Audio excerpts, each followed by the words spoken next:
I would take long. Everybody is suffering under the heat of the sun. Mainit ho. But una is nagpunta ako dito magpasalamat sa aking mga kapatid na Moro sa binigay ninyong boto tulong sa akin magiging presidente. Alam ko ang problema at maasahan ninyo na magagawa ako ng paraan para itigil itong away natin dito at sa ibang lugar. Ako po'y nasasaktan kung nakikita ko Kimoro fighter man o yung sa gobyerno because every Filipino life is precious. Ano man ang tingin ninyo, sarili ninyo ngayon, para sa akin, kapatid ko kayo. Kaya sana magkaroon tayo ng pag-usap na maganda at makuha natin yung kapayapaan.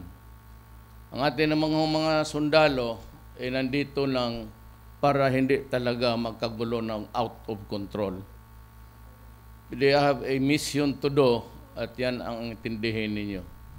What on a larger scale sa taas, wala yan silang there's no intention for them to oppress you.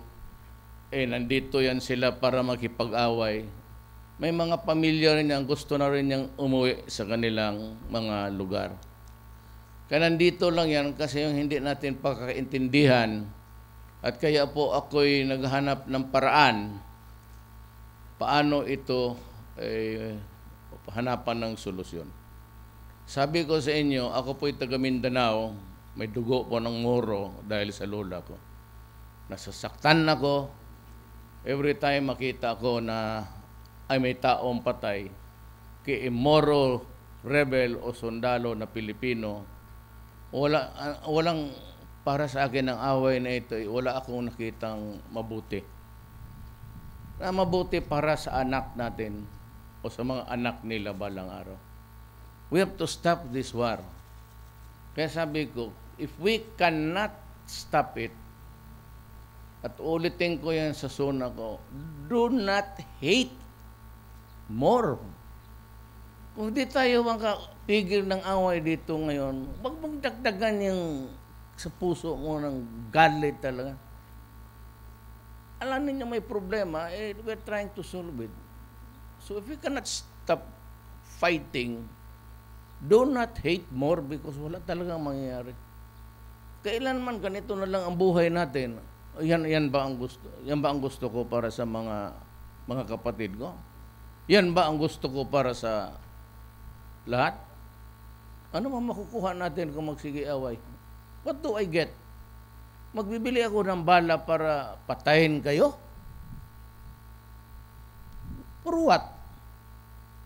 Kaya nga may rebellion, hindi naman pwede sabihin mo tatatang-tanga na lang ang gobyerno. Nandito tayo. Allah place us here. Dito, itong lugar na to. So kaya mag-usap tayo ng kapayapaan. It was never the intention of God na makita tayo dito sa Basilan, dito tayo pinanganak at makipag-away lang. At wala namang nangyari. Ilang taon na to. Ako ay nakikiusap sa lahat. I am pleading for peace. Pati sa mga Abu Sayyaf. But you have committed so many crimes, killing people unnecessarily. Wala talaga tayo mag-except ang galit. Ang tropa ng gobyerno, dadating dito ng dadating kasi may kinikidnap, may pinapatay. Reaction lang ng gobyerno yan. Walang iba. So kung alisin na natin, alam mo ang nandyan, ang galit. It is not really gusto mong ipakig-away. May galit ka eh. Kaya ako nakikinig sa galit, alam ko. I know the history of Mindanao. Alam ko bilang isang kalahati na Maranao na nauna ang Islam dito sa Mindanao. Yung Kristyanismo came later, but Islam was ahead by almost 100 years dito sa Mindanao. Alam natin yan. So we are trying to correct. So alisin ninyo yung galit, yung hate. Kasi hate would drive you to kill.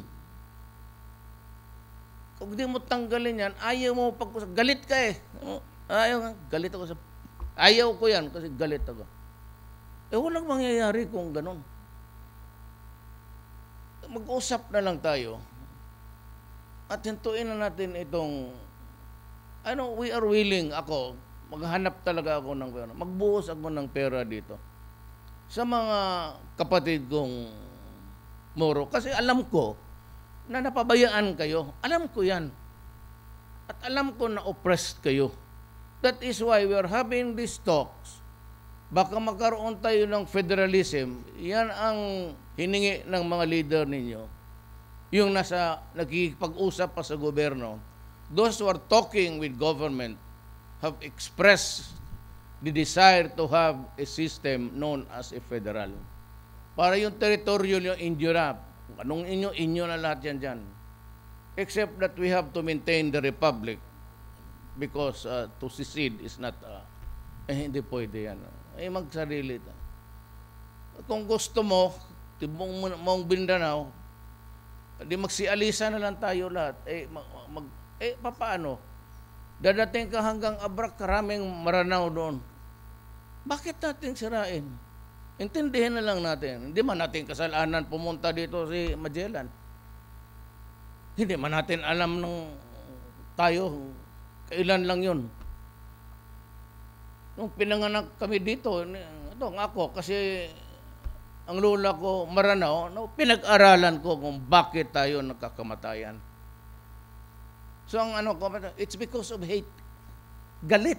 Galit na galit talaga. Katanggalin muna ninyo yan. Kasi ako na ang nakikiusap sa inyo. Pag maganda ang panahon, nag-uusap tayo, you can join in the talks.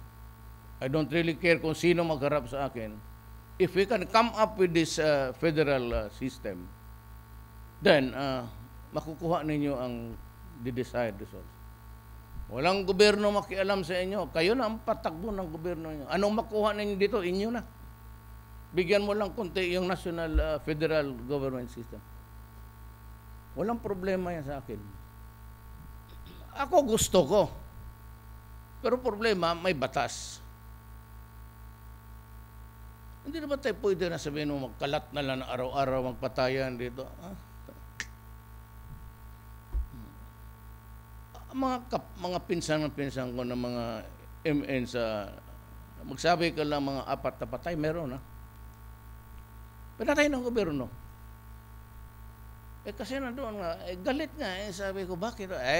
Ganito, walang nangyari sa ano. Ang problema, nandiyan na tayo dito. So, gawin na lang natin ang magawa natin para sa ating bayan. Huwag naman siya tayo. Do not add hate to your hate now because it would do nothing good.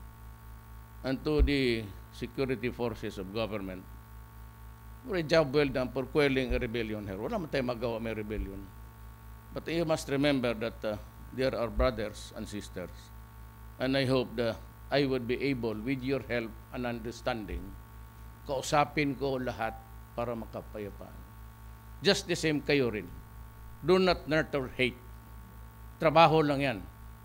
Kasi kung galit kayo, papatay ka, tapos galit ka, it will never put an end to the violence that we are facing.